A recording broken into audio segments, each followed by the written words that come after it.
Even in our family portrait, I was the only one cast in shadow. They said it was just the lighting.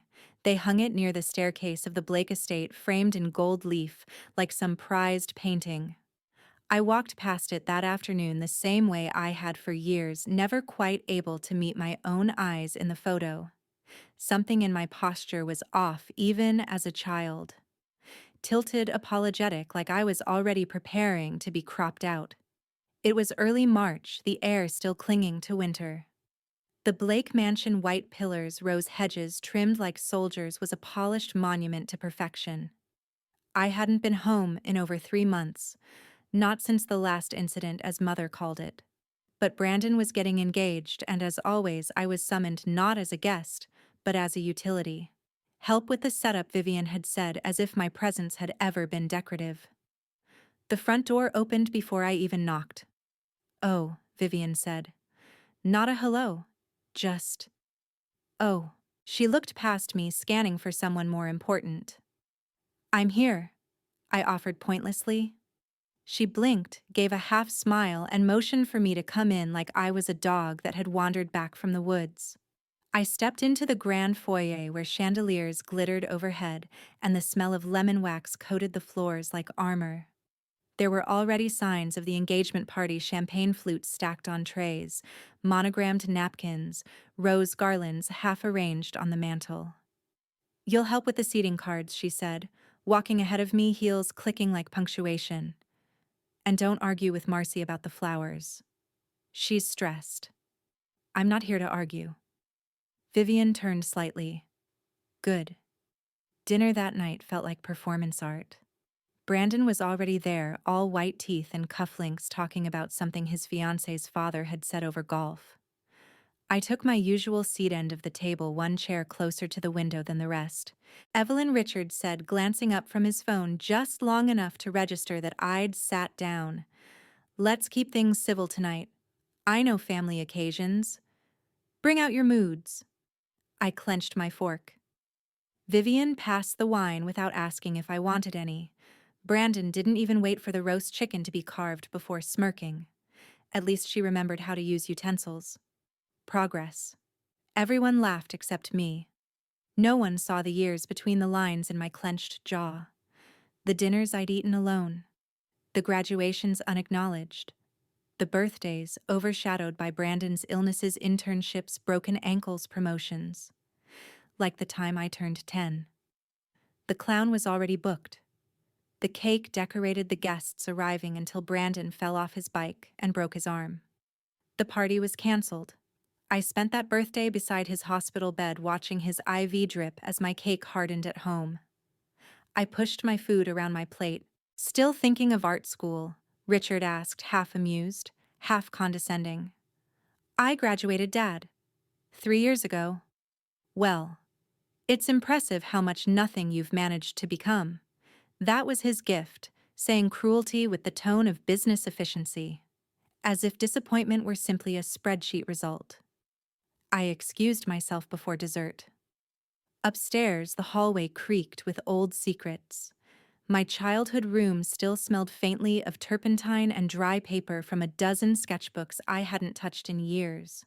I opened the bottom drawer of my nightstand, rifling through a box of memories, old school IDs, bent paperbacks, a broken necklace.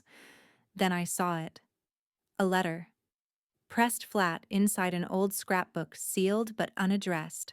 My fingers trembled as I slid it free. The handwriting was faded but unmistakable. "Rachel, custody denied, 2003. Rachel. My mother's sister. The one they never talked about.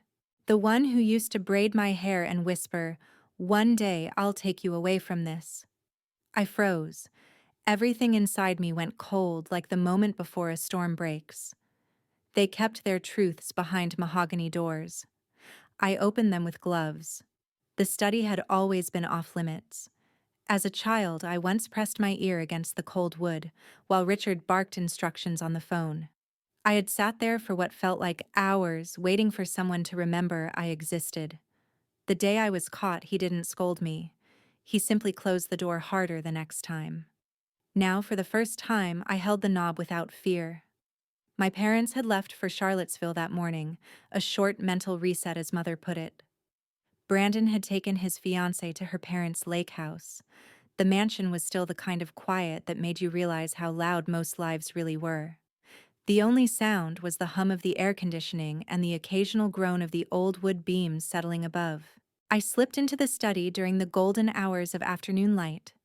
The room smelled like leather whiskey and old books, exactly what you'd expect of a man like Richard Blake. Mahogany shelves lined the walls, each filled with titles curated more for appearance than intellect. On the far side sat a desk monolithic, polished to perfection and untouched since his departure. I came searching for a photo, specifically an old picture of Vivian in her college days. There'd been an album once tucked behind volumes of Churchill memoirs. Nostalgia had become my distraction, and, somewhere inside me, I craved a reminder that she'd once been just a girl, too, maybe even a hopeful one. But as I crouched to open the cabinet below the desk, my hand knocked against something cold and sharp-edged. A metal box, heavy, nondescript. No lock, just the weight of secrecy. I pulled it out, brushing away a fine layer of dust. On top was a label written in Richard's sharp, impersonal scrawl, RB, personal. The lid opened with a reluctant creak. Inside, folders neatly bound with colored clips, documents, spreadsheets, envelopes with names I didn't recognize.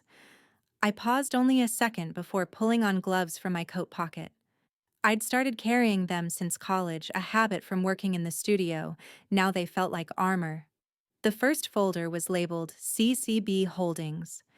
Inside, line after line of wire transfers, dollar amounts that made my throat tighten. Cayman Islands. Untraceable deposits. None of this was legal. The next folder was more damning, titled Campaign Support, Governors. There were memos, discreet emails printed out, handwritten notes about timing the drop. Dates aligned with news cycles I remembered. Debates, scandals, endorsements. Richard hadn't just supported the candidate, he was laundering influence. Each sheet I scanned into my encrypted drive. Every scan beeped softly into silence. I organized the files by subject, creating backups to 2 separate encrypted folders. I didn't know what I'd do with them yet, but instinct told me this was leverage. Then came the final folder. Thinner.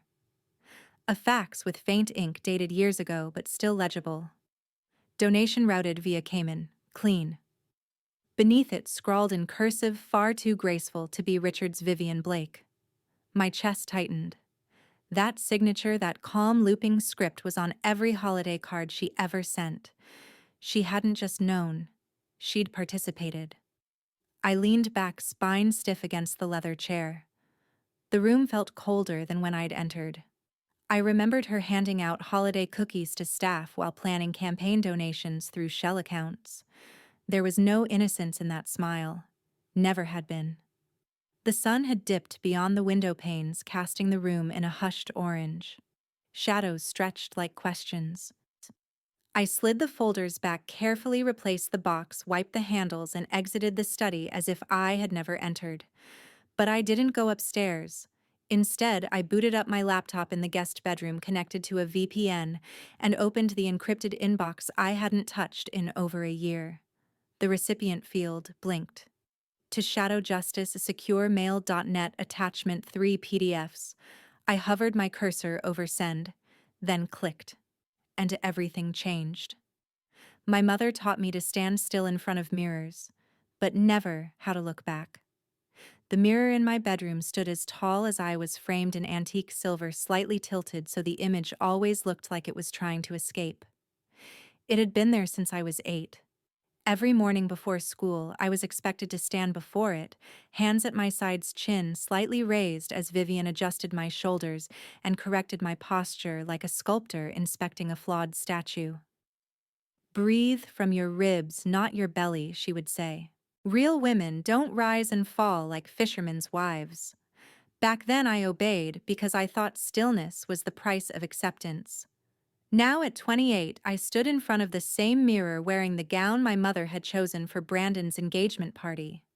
Satin champagne-colored sleeveless. Too fitted, too perfect, too unlike me.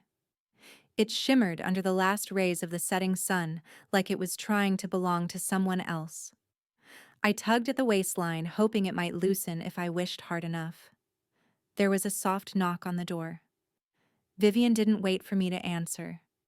She entered without urgency, as if this room had never truly belonged to me.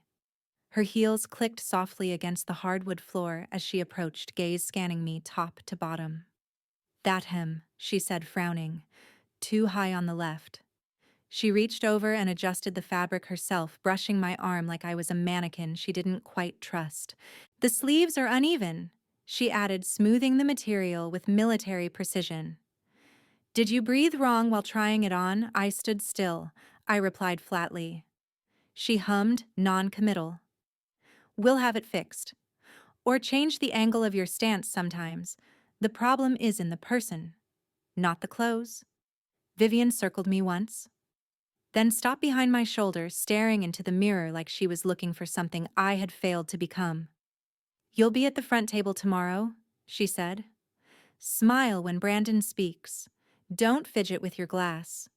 And for the love of God, do not roll your eyes if they mention Yale." My jaw tightened. "He only went for 2 semesters. He networked," she snapped. "You studied paintings. Let's not compare." She stepped away, but her presence didn't leave the room. It never really did. "You remember when I got that perfect score in algebra?" I asked almost by accident. Vivian didn't look up from inspecting the curtain seams. "No, I was 14. There was a ceremony. You didn't come." She sighed. "Brandon had a playoff that night." Right. There it was again. The hierarchy of importance. Brandon's missed shots outweighed my earned certificates. Vivian finally turned to face me, arms folded. "Blake women don't make noise. We make appearances. There's a difference." I laughed, short, bitter, barely sound. "What if I don't want to be a Blake?" She stared, unblinking. "Then you better not be anything at all." The silence after that was seismic. I didn't cry. Not then. I didn't flinch or scream. I just looked in the mirror, past the dress, the polished hair, the perfect pose. I saw a stranger, someone tired of standing still. Vivian left without another word. I peeled off the gown, laid it across the bed, and wrapped myself in the oversized sweater I'd stuffed into the bottom of my suitcase. The air outside was cooling. The window creaked as I pushed it open, letting the night breeze sweep away the remnants of Vivian's perfume. I sat at the edge of the bed, opened my laptop to check the encrypted inbox I'd used to send those files yesterday. One new message. Subject: private meeting requested. Clara Linwood. Tomorrow. Clara Linwood, Brandon's fiance's aunt. The one who always stood a little to the side during family events. Too quiet. Too observant. My breath caught. Something had shifted. She wasn't just marrying into a family, she was marrying into a system. The cafe was nestled within a greenhouse on the far edge of the Linwood estate, its glass walls fogged slightly from the contrast between the morning chill and the warmth inside. The scent of fresh soil, citrus blossoms, and ground espresso mingled with something sharper intent. Clara Linwood sat near the window, her coat draped over one arm of the chair, long fingers curled around a porcelain cup. Her eyes scanned the path outside, then settled on me when I entered. Her gaze held no pretense. "Just wait. Evelyn," she said, voice calm. "You came?" "You asked," I replied. I slid into the seat across from her. She didn't waste time. From her handbag, Clara withdrew a matte black tablet, tapped the screen twice, then turned it to face me. The audio started instantly, Brandon's voice unmistakable, smooth with arrogance. "Root it through the Nevada shell first. Then Cayman. No trail if you follow the Linwood template." I didn't flinch. I didn't need to. Clara paused the file. "I received this from a secure, encrypted address last night," she said, her voice steady. "You didn't sign it." "But I already knew." Her eyes held mine, not accusatory, not fearful. Let me guess, I said. You're wondering how I got it. She shook her head. No, I'm wondering how I can help. There was a long silence. Outside, wind fluttered the petals of a flowering vine across the glass. Somewhere deep in the greenhouse, a fan buzzed quietly. You're not surprised, I said. Not even slightly. And yet you're still here. Clara leaned back. You may not know this, but years ago when I was still in college, my parents owned a distribution firm. Small, but stable.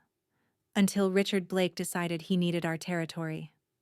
Within months, they were hit with audits, surprise inspections, and contract pullouts. My father had a heart attack during the court proceedings. We lost everything. Her tone didn't tremble, but I noticed how tightly her hands clenched the saucer. So this engagement? I said. Clara gave a humorless smile. A brilliant opportunity. To fall in love? To infiltrate? She corrected. Brandon thinks he's marrying into old money. But the Linwood name never mattered to him. Only our land. And legacy. I studied her. She wasn't just another bitter socialite. She was methodical. Wounded. Dangerous. I'm not here to rescue anyone, I said. I'm not your weapon. Clara nodded slowly. Then consider me yours. I sipped the espresso in front of me. Too bitter. Appropriate. If you want to sabotage a wedding, I said, don't tip the champagne. Tip the calendar. Wait until they're at the altar. Smile for the pictures. Then let's burn the whole altar down, she finished. We sat in silence after that, not as strangers but as co-conspirators. When I returned to the Blake estate that evening, the sun had dipped beneath the hill. Lights glowed across the garden path, casting warm reflections on the marble tiles of the foyer. Brandon wasn't home yet, still at a pre-party cocktail, likely bragging about legacy deals and offshore trusts. His study was unlocked. I entered quietly, footsteps muffled by the Persian rug. His laptop was open, careless. I inserted my encrypted drive, bypassed the user-level security. Brandon still used his Yale football number as a password and searched for anything marked M&A. 2 folders blinked back. One, Crossbridge Consolidation, July draft. The other, Linwood Takeover, final terms inside. I found signed mock contracts, backdated communications, and detailed steps for dissolving the Linwood estate's remaining real estate protections after the wedding. I copied everything. Not just for Clara. For me. I didn't yet know what justice would look like, but I was done being quiet. The violinist never missed a note. Not even when my mother's palm met my cheek. Crystal chandeliers bathed the ballroom in golden light, their reflections rippling across polished marble. Waiters weaved silently between guests, balancing trays of champagne flutes and truffle canapes. Brandon's engagement party was nothing short of theatrical, a Blake production in every sense. Orchids spilled from brass vases, laughter chimed like clockwork, and every pair of eyes flicked from one curated conversation to another, careful not to miss a cue. I walked among them like a rumor made flesh. The dress my mother chose for me shimmered in a color I wouldn't have picked. Soft mauve, tasteful demure. Designed to blend. I was neither guest nor host. I was a Blake by blood but never by belonging. Near the grand piano, Clara glanced up, our eyes locked. She gave the smallest nod. Enough. The files were sent. Phase 1 complete. My fingers tightened around the stem of my glass. Brandon, flanked by investment brokers and a former senator, spotted me as I passed the long buffet. His voice cut clean across the din. Why is she even here? The laughter died a breath too soon. I kept walking. Then I heard heels click. Fast. Sharp.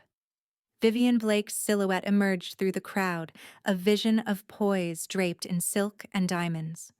But her face was tight, jaw clenched beneath practiced grace. She stopped 2 feet in front of me.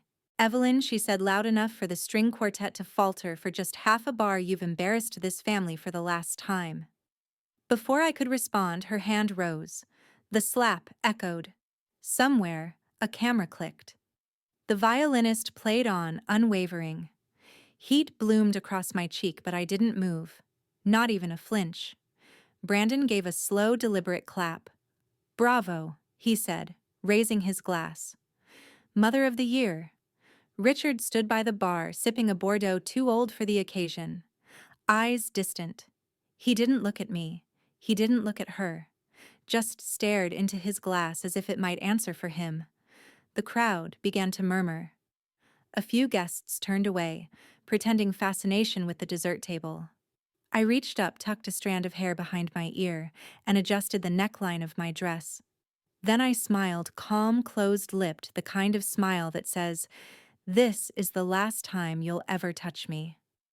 I stepped around my mother without another word. Behind me, someone whispered my name.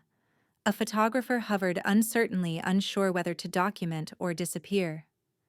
I walked past him too. Upstairs, the hallway smelled faintly of lavender and wood polish. My old room waited in sterile silence. I locked the door behind me and set the champagne flute on the desk without drinking. From the drawer, I pulled out the burner phone I'd prepared days ago. 3 names glowed on the screen. Marcus Hale, Delilah Monroe, Rachel Blake. 3 numbers, 3 calls. 3 open doors to everything they thought was sealed shut. My thumb hovered for only a second before pressing the first. He didn't offer his hand. Just a stare that said, "Prove you're not wasting my time." Marcus Hale sat at the far end of the dimly lit bar, his back to the wall, his whiskey untouched.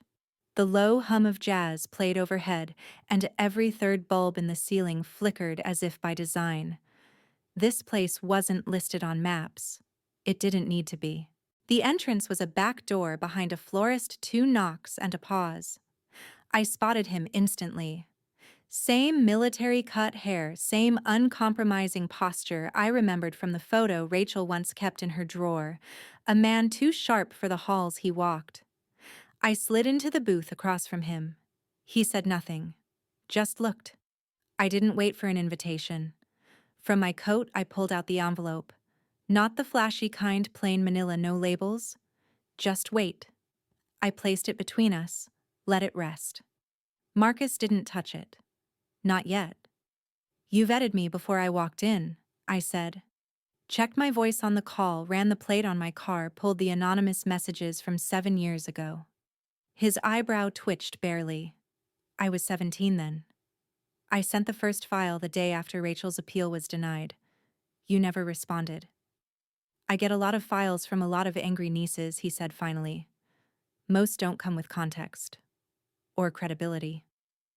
I nodded. I didn't have either back then. I do now. He reached forward, opened the envelope, and began flipping through the pages. I watched his eyes narrow.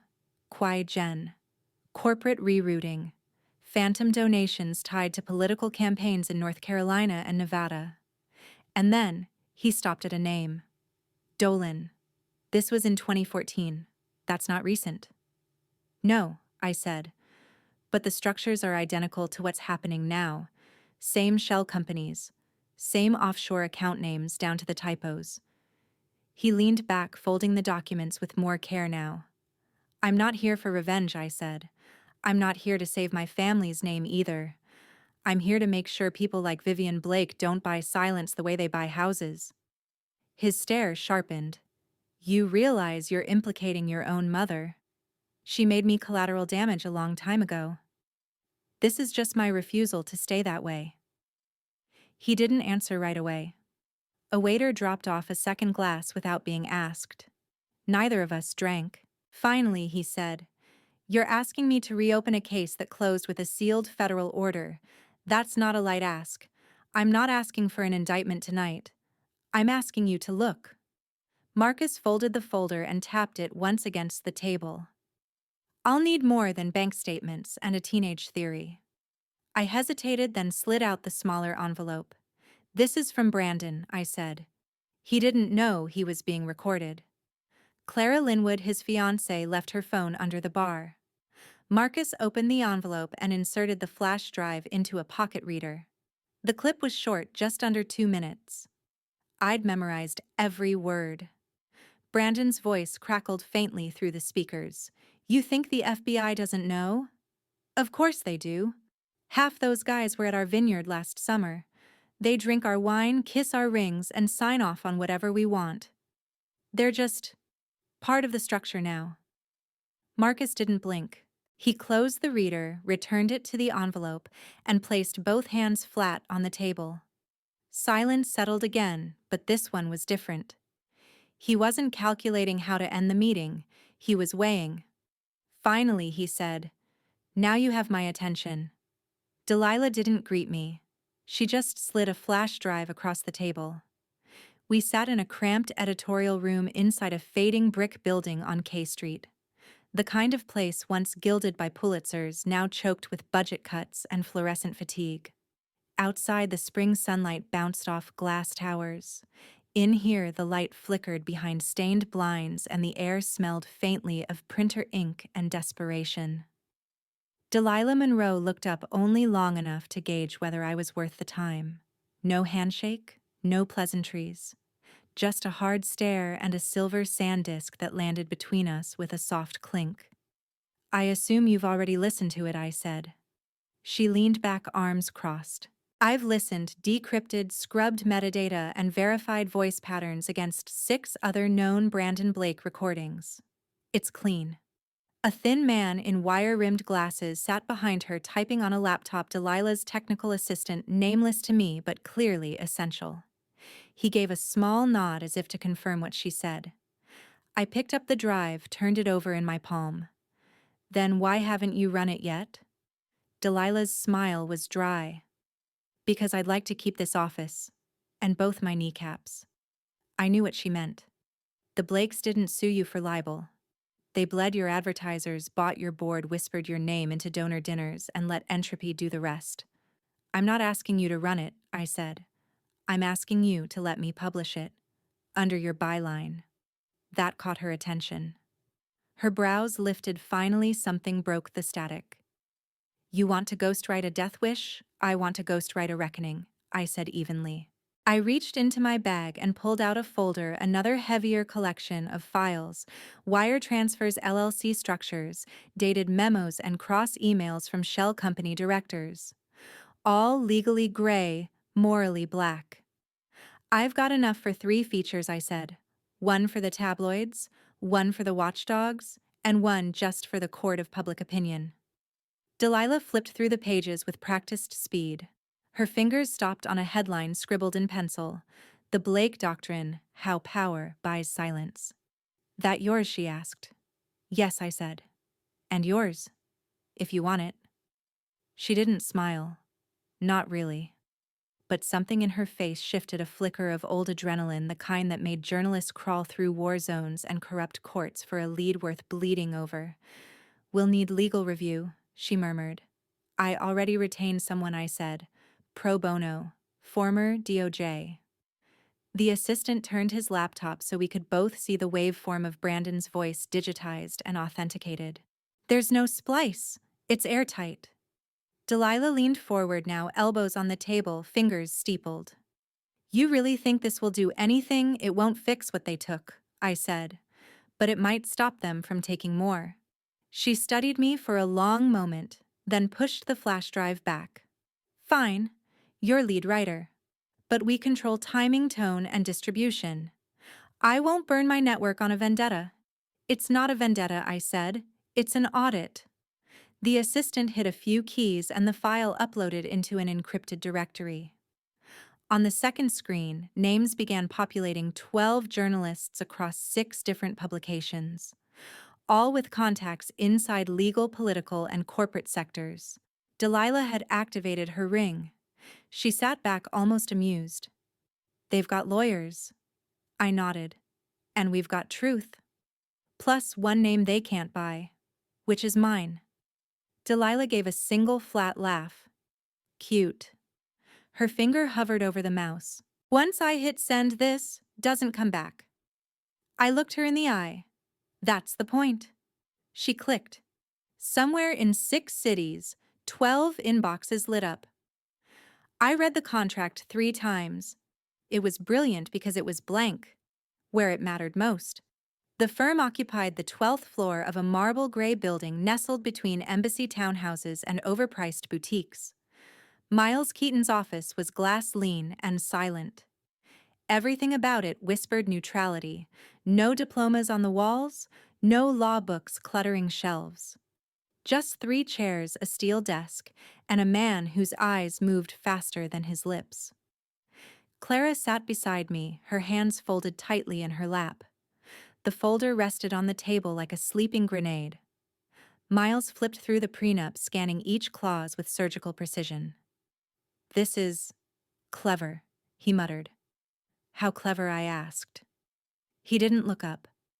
"In a criminal way, the document is formatted under Delaware marital property law, but your wedding is in Virginia. That alone would render it vulnerable to dismissal if contested. But it gets better or worse depending on who you are." He pointed to a paragraph. "Here, Section 4A. It says, 'The party of the second part waives all claim to real estate property vested in the Blake Family Trust.'" "That's the clause," Brandon emphasized. Clara said softly. "Yes, and it's entirely unenforceable." Clara blinked. "Why?" "Because the Blake Family Trust isn't defined anywhere. No EIN, no legal footnote, no citation of the trust deed. Legally, it doesn't exist in this document. They're asking you to waive rights to a ghost." My lips curled into something that almost resembled a smile. And if that's exposed in public, it would bury the Blakes in litigation for years. Investors would flee. It's not just bad law, it's bad optics. Clara leaned forward. "What if we reveal it on the wedding day?" Miles raised an eyebrow. "You want to detonate this live?" Clara's voice didn't waver. "Yes. I want it to be the last contract Brandon ever tries to weaponize." Miles closed the folder and tapped the cover. "Then we need to confirm something else. You said you received this from Brandon's assistant." She nodded. "Then we can't be sure this is the original. There are signs of tampering in the margins, slight inconsistencies in font alignment. If this was altered post-signature and we don't have the original from the law firm's vault, the Blakes will claim forgery and drag us through procedural hell." I exhaled slowly. So close to the crack, and yet another wall. "What if we got the original?" I asked. Miles tilted his head. From where I turned to Clara. "Where does Brandon keep his private safe?" Her lips pressed into a thin line. "Behind the panel in his study. Fingerprint locked. But he only keeps 2 documents in there. His grandfather's will. And this prenup." I pulled out my phone. A cold rush moved through me as my fingers hovered above the screen. This wasn't just family scandal anymore. This was evidence. Ammunition. I typed a message to Marcus. "We need access to the original safe. Tonight." Brandon didn't yell. He just adjusted his cufflink and said, "I hope you're not recording this." Clara froze halfway down the marble steps. The chandelier overhead flickered, casting long shadows across the Blake family crest embedded in the foyer floor. It was nearly midnight, and most of the guests had gone. The air was thick with lavender polish and something colder. Brandon stepped out from behind a marble column like he owned the silence. His smile was soft, almost bored, as he rolled back his sleeve and clicked the silver cuff into place. "I heard you've been busy," he said. Clara kept her expression neutral. "Just getting some air." "Is that what they're calling visits to Delilah Monroe these days?" He held up his phone. "On screen?" Paused video. Clara stepping into the glass foyer of the Independent Gazette. Her coat, her profile, the timestamp from just yesterday. Clara's breath caught. "I don't know what that is," she said carefully. Brandon tilted his head. "Don't lie, you're not very good at it, and frankly, it insults both of us." She opened her mouth, then closed it again. "You know," he continued, slipping the phone back into his pocket, "there's really no need for paperwork. Contracts, trusts, prenups. All so fragile. All so—" Unnecessary if someone just stops existing. Clara didn't move, but deep inside her purse, her fingers slid against a hidden zipper, pressing down gently. The old recorder Evelyn gave her was on. Tiny, passive, and now capturing everything. Brandon stepped closer. You're playing a game you don't understand. You think Evelyn's your savior? She's not. She's just a girl who got good at being bitter. That's not strategy. That's pathology. Then what's yours? Clara asked. He smiled again. Survival. And I've never lost. A figure appeared briefly near the hallway, one of the house staff, quietly clearing glasses. Brandon didn't acknowledge her, but Clara saw the way the woman paused, heard the faint clink of glass. Brandon stepped even closer. His fingers reached out and gently wrapped around Clara's wrist, not tight, but just enough. Enough to say I could. Enough to say I would. Then he let go. This family, he said, his voice suddenly low, doesn't allow people to walk away. They get escorted. Or they disappear. He turned and walked up the stairs, not looking back. Clara stood still for a long time, long enough for the chandelier to dim itself on its auto-schedule, long enough for the silence to become unbearable. When she finally reached her car, her hands were shaking too much to find the ignition, but the recorder was still running. That night, Evelyn was sitting by her window watching the traffic pulse in steady red veins down Connecticut Avenue when her phone lit up. One new voice message, attached an MP3, from Clara Linwood. Subject line: time to cut the strings. Rachel poured tea like nothing had changed, then said, I still have the tape. The small cottage smelled of chamomile, old books, and the kind of memory that settles deep into wallpaper.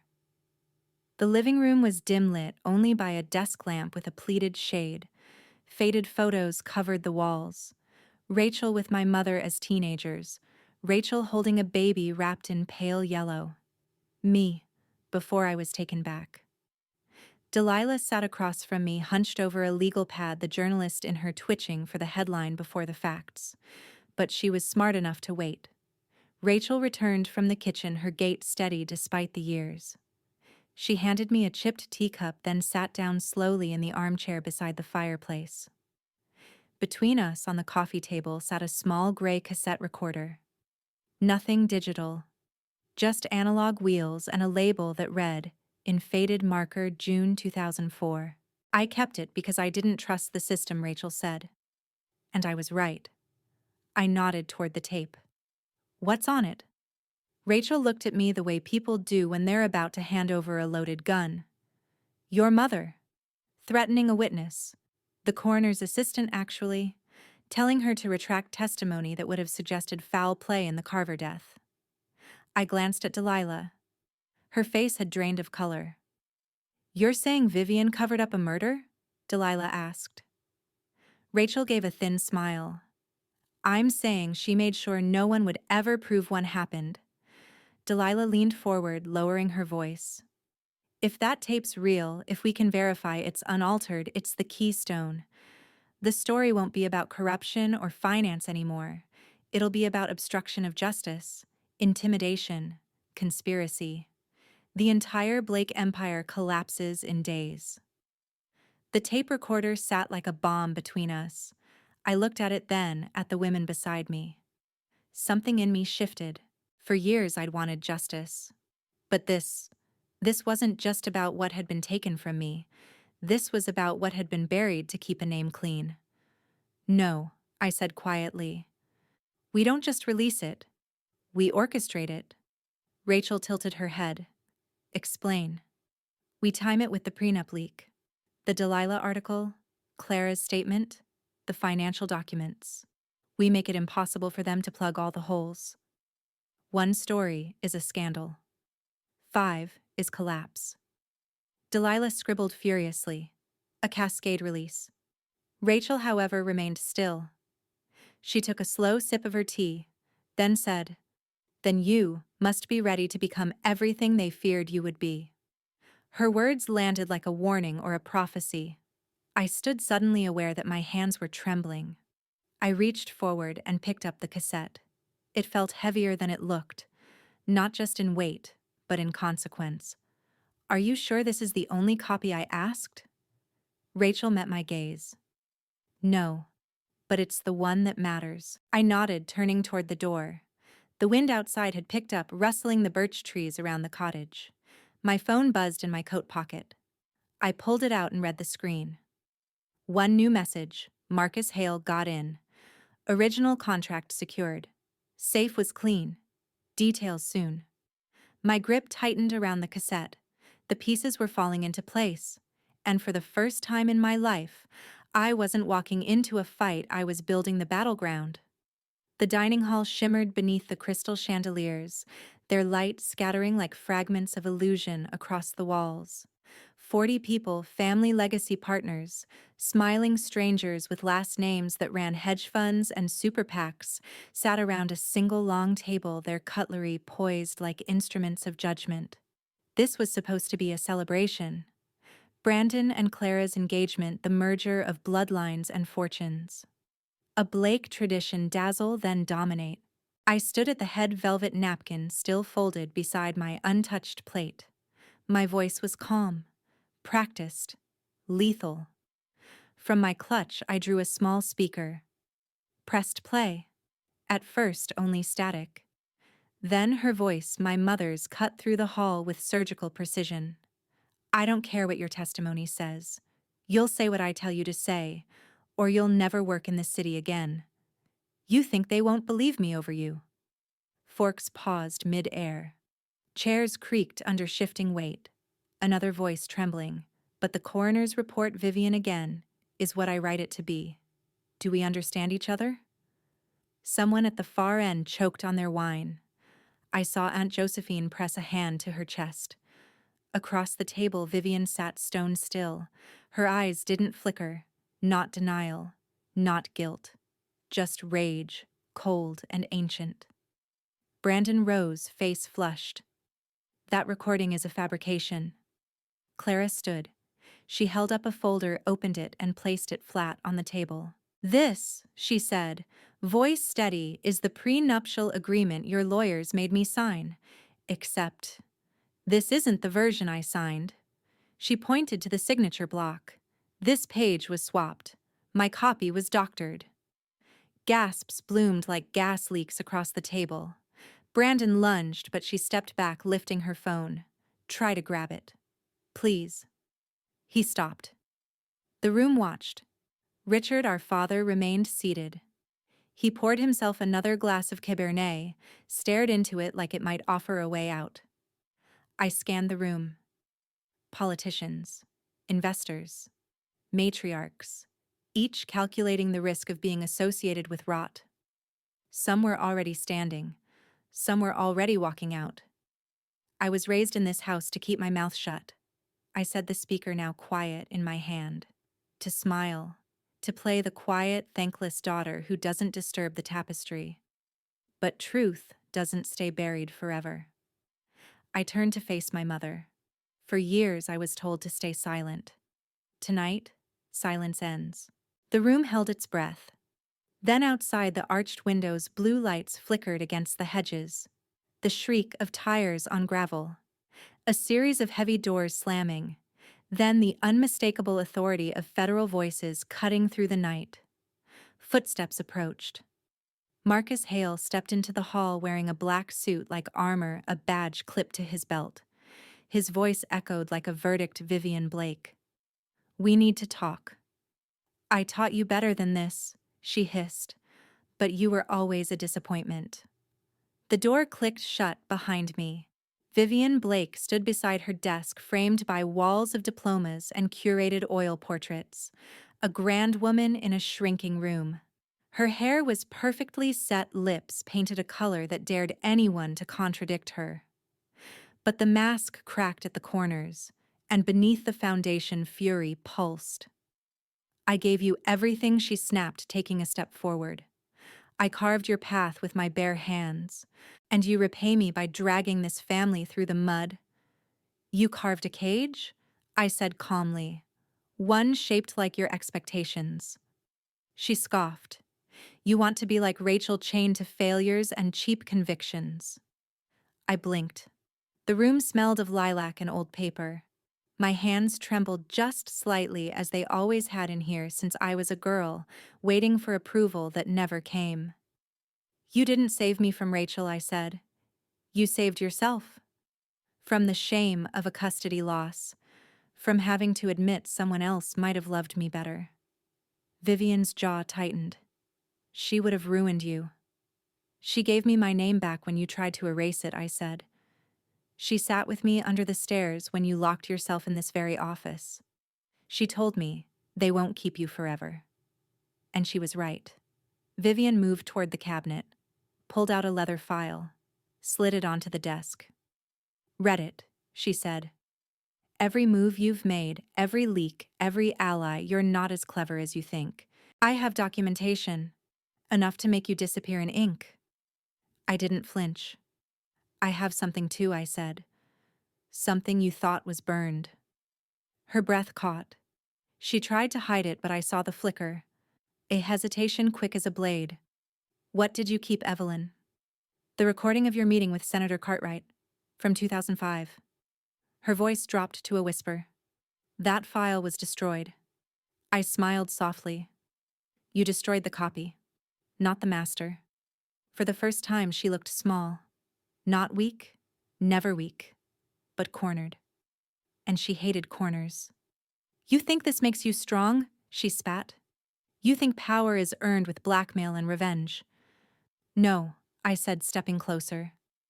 Power is knowing the truth and still choosing to speak it, even when you taught me not to. Her eyes flared. The slap came fast. My head turned cheek-burning, but I didn't move away. I met her gaze and held it. I'm not 12 anymore. Her hand hovered in the air for a moment longer, trembling with the weight of what couldn't be undone. And then, the door creaked. We both turned. Marcus Hale stood in the doorway, badge glinting under the recessed lights, eyes unreadable. This conversation just became evidence. The auction list read, all Blake Group assets frozen pending trial. The screen flickered above the cafe counter, muted but unmistakable. Vivian Blake's mugshot framed by the Fox 24 Chiron federal charges announced. The footage cut to a sleek black sedan disappearing into the DOJ building. Behind it, a crowd of reporters swarmed like a tidal wave. She didn't look like the woman who taught me to walk in heels before I learned to run. She looked small, tired. For once, makeup couldn't hold the mask. Delilah slid a paper across the table toward me. House of Mirrors, The Blake Files. By Delilah Monroe. The cover bore no face, just a shattered mirror with the Blake crest fractured down the middle. You didn't waste time, I murmured. Delilah shrugged, sipping her coffee. Deadlines don't mourn tyrants. The news kept rolling. Brandon Blake, once heir apparent, now faced multiple civil lawsuits filed by former employees, whistleblowers, and, most damningly, Clara Linwood. His face was still smug in the photos, but the eyes had lost their spark. His penthouse had been searched, his accounts frozen. He'd been asked to step down as CEO pending legal resolution, the polite phrasing of ruin. Marcus called it a controlled collapse, quiet, surgical, brutal. My phone buzzed. Marcus Hale. They blinked first. I smiled faintly. That was his way of saying good job without saying it. The Blake name was unraveling faster than even I imagined. One by one, the alliances fell apart. Funders, donors, political allies, each distancing themselves with polished statements and pre-scheduled apologies. The Blake Group does not reflect our values. We are deeply troubled by these revelations. An internal audit is underway. Of course they were. They always are.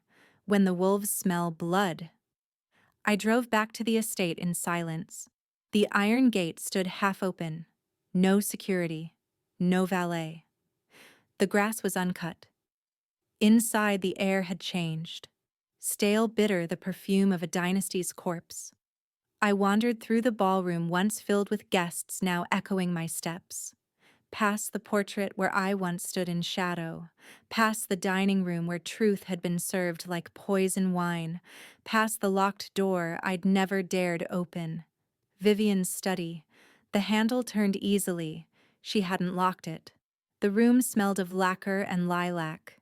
The desk gleamed with the memory of battles waged in silence. I stepped to the bookshelf, slid back the faux panel where she kept the old lockbox.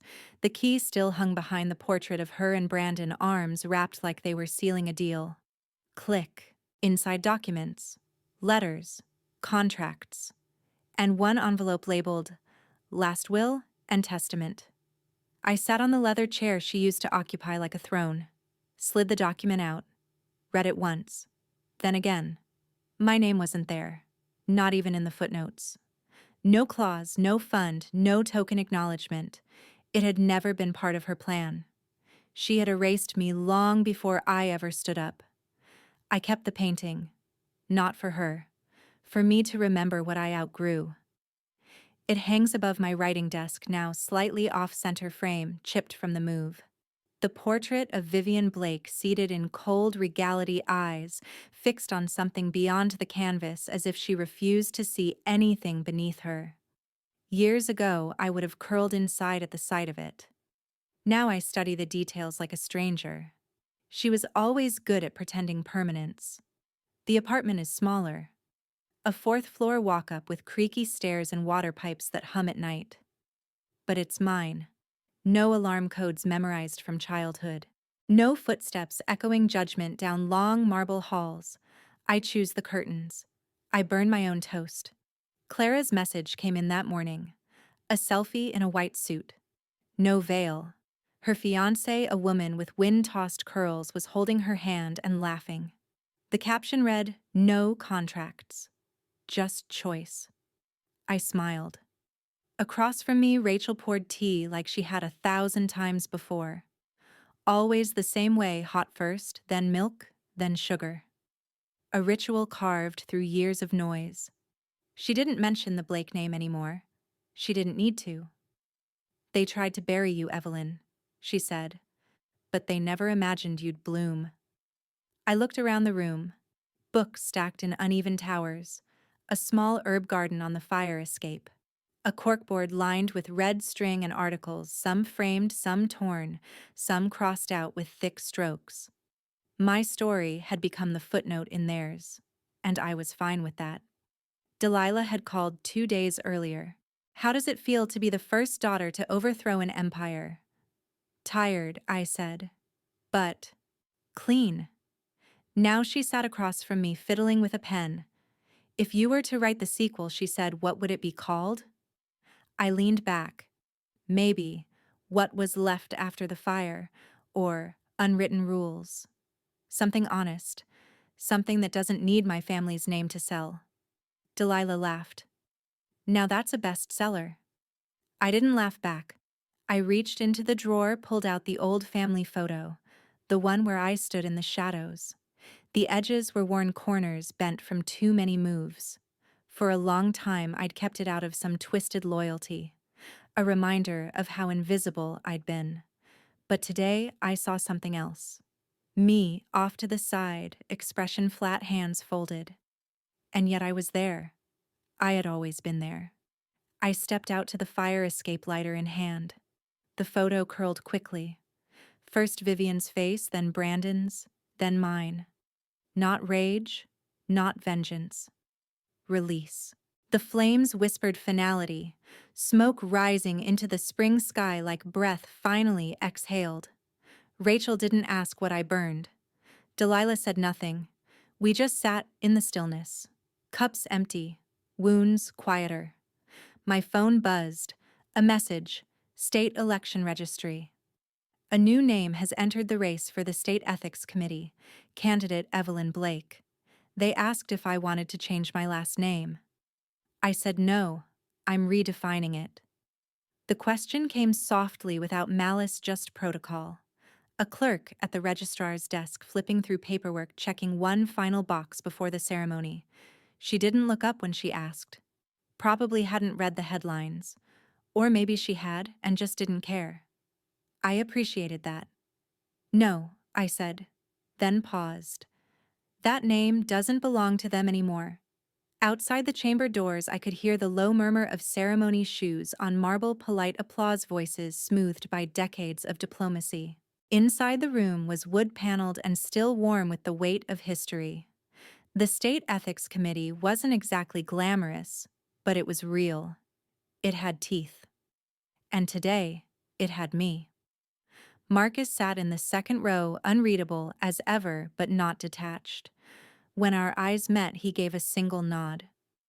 The kind that said, "You made it to the place you built. Not the one they left you." I stepped to the podium, placed my right hand on the oath book, one that wasn't a Bible, but a state ledger of law. I liked that. The judge looked at me with a slight smile. "Ready, I've been ready for a long time," I replied. I recited the oath cleanly. No stutter, no tremor. Each word was a stone in the foundation I'd laid with burnt bridges and broken chains. When it ended, the room clapped, not loud, but enough. Then came the speech. I hadn't planned one. But sometimes the unscripted truths land hardest. I wasn't born to be chosen, I said. I was raised to remain silent. Told that some names came with legacies too sacred to question. But names don't define us. Choices do. And when power becomes a weapon instead of a promise, silence is no longer loyalty, it's surrender. I scanned the room. Suits, pins, officials. A few familiar faces, many not. Delilah stood at the back camera, lowered her pen, already dancing across a notebook. "I'm not here to erase the past," I continued. "I'm here to make sure it can't repeat itself unchallenged." Clapping again. Shorter this time, but sharper. Someone cleared their throat. The moment had shifted. Done. Outside, the air was brisk. The wind tugged at my coat like it wanted a word. I walked past the press cameras, no statement. No staged smile. Delilah didn't push. She already had her ending. She caught up beside me on the steps. So she asked, "How does the dynasty fall?" I looked up at the sky. "It doesn't," I said. "It changes shape." She nodded, then quietly closed her notebook. She didn't destroy the dynasty, she murmured, more to herself than me. She rewrote it. Marcus approached. "You never really wanted power," he said. "No," I replied, "but maybe power needed someone who didn't." We shook hands. This time he offered first. I left alone.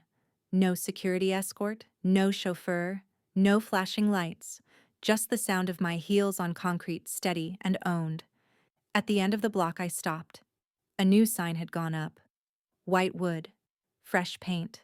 Rachel Monroe Memorial Foundation co-founder Evelyn Blake.